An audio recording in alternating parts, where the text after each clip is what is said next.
อมาเคยฉันได้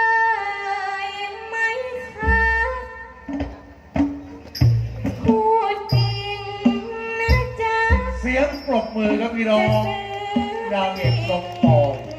เพลงกับน้องมิวครับท่านผู้ชมที่เราจะหน้าที่ไหนผู้ชายร้อยก่อนจะยิงให้ปนจะแจกเสียคนละปังคนลวงคนหลอกจำไว้อย่าให้ฉันเห็นจะไม่ละเว้นพูดจริงจะยิงให้ยับคนเลวใจร้ายปล่อยไว้รูปหลอกรุกรังรบยาเสียยังดีกว่ารบหน้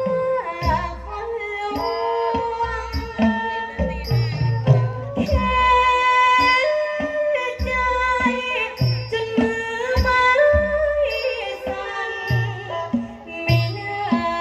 หลอกกันทำฉันเจ็บช้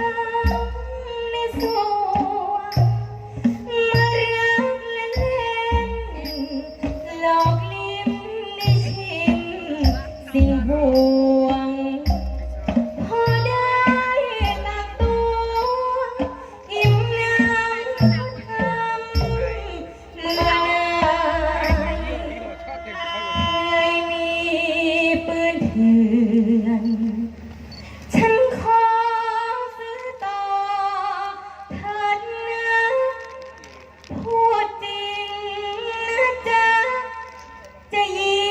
งทิ้งจริงผู้ชายจะยอมเป็นเสือ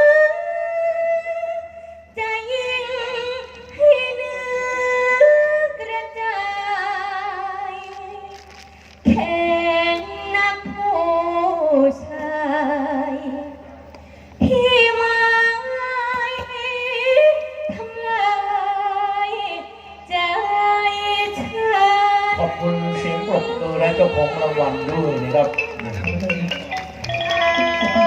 ขอลากันสักนิดหนึ่งนะครับอย่าลืมครับคืนวันพรุ่งนี้1 คืนนะครับสอนรามน้ำเพชรยังแสดงอยู่ที่วัดจันทร์ครับ